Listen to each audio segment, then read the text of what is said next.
CEO 석세스 카드 산재 사고 준비를 하는 산재 카드에 대해서 설명을 해보겠습니다. 산재도 5가지의 질문을 통해서 사장님이 생각할 수 있도록 해보겠습니다.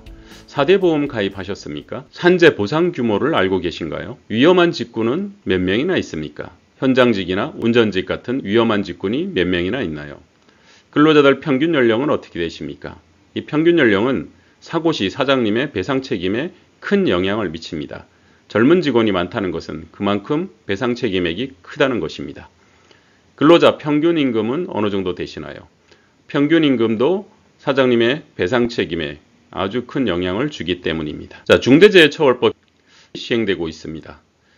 큰 사고가 났을 때 대표이사가 구속당할 수 있는 법입니다. 대표이사 구속 방지를 위하는 것은 어떻게 합의를 하느냐가 가장 큰 영향을 미칩니다. 좀 더 큰 화면으로 설명을 드려보겠습니다. 자, 산재 체크 순서 첫 번째, 산재 보상은 모든 근로자에게 똑같이 적용이 됩니다.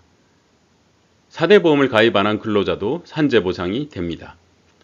그 대신 사장님이 상당히 많은 곤란을 겪습니다. 3년치 산재보험료 추징, 과태료 최대 300만원, 그리고 지급금액의 50%를 구상당할 수 있습니다. 산재보험료는 당연히 오르겠죠. 무서운 시어머니 4명이 나옵니다. 그러므로 산재를 꼭 가입하시고 사업을 하시는 게 좋겠습니다. 산재에는 4대 급여가 있습니다. 요양급여는 치료비고 휴업급여는 일 못하는 동안 임금의 70%를 산재에서 줍니다. 장애급여는 1에서 14급으로 나누어서 해당 일수만큼 보상이 됩니다. 유족급여가 바로 사망보험금입니다. 가족이 탄다는 것은 근로자가 사망했다는 얘기죠. 얼마를 타느냐? 근로자 일당에 1300일, 장의비 120일, 합하여 1420일, 약 3년 10개월치 급여 수준이 됩니다. 예를 들어 보겠습니다. 사장님의 배상 책임 65세 빼기 근로자의 현재 나이입니다. 대법원이 노동 가능 연령을 65세로 결정을 했기 때문입니다. 40세인 근로자가 만약에 사고가 난다면 65세 빼기 40세면 25년치가 해당되겠죠. 그런데 산재보상을 받았다면 산재보상 적용 시 약 4년을 뺄 수 있으니까 21년치가 남는 것입니다. 예를 들어서 평균 임금이 300만원, 사고 난 것에 대한 평균 과실이 30%, 호프만 계수를 약 25% 정도 적용했을 때 얼마를 보상해야 되느냐? 약 5억 원 정도를 보상해야 됩니다. 그렇다면 산재는 얼마를 받을 수 있을까요? 산재는 300만원 근로자 30일로 대략 나누면 평균 일당이 10만원이기 때문에 1420일치는 1억 5천만 원이 안 됩니다. 그러므로 1억 5천만 원의 보상을 받았다 하더라도 최종적으로 사장님은 3억 5천만 원이 추가로 필요한 것입니다. 중대재해처벌법 적용 시기가 50인 이상 사업장은 2022년 1월 27일, 50인 이하 즉 5인 이상 사업장은 24년 1월 27일 적용이 됩니다. 처벌이 어떻게 되느냐?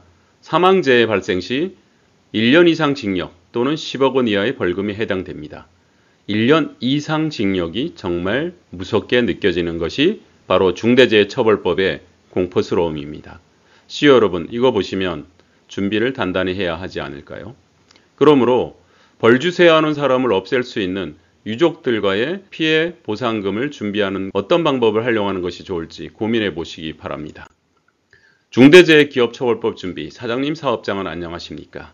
예기치 않은 종업원 사고로 종업원 유가족과 합의할 수 있는 기금은 충분히 마련되어 있나요? 만약에 그렇지 않다면 가성비 좋은 단체보험으로 준비해 보시기 바랍니다. 최소한 4억 정도, 인당 4억 정도의 단체보험 사망 휴유장애 보험금을 준비한다면 예기치 않은 사고가 났을 때 유가족과 합의하는데 매우 유용하게 활용될 것입니다. 법과 직원 앞에 당당하십시오. 가족 같은 근로자, 사고 예방 준비하는 부모 같은 CEO가 되어주십시오. 미리 준비할수록 스트레스와 비용이 줄어드는 것입니다. 사장님 사업장의 안전과 중대재해처벌법의 든든한 준비를 도와드리겠습니다. 감사합니다.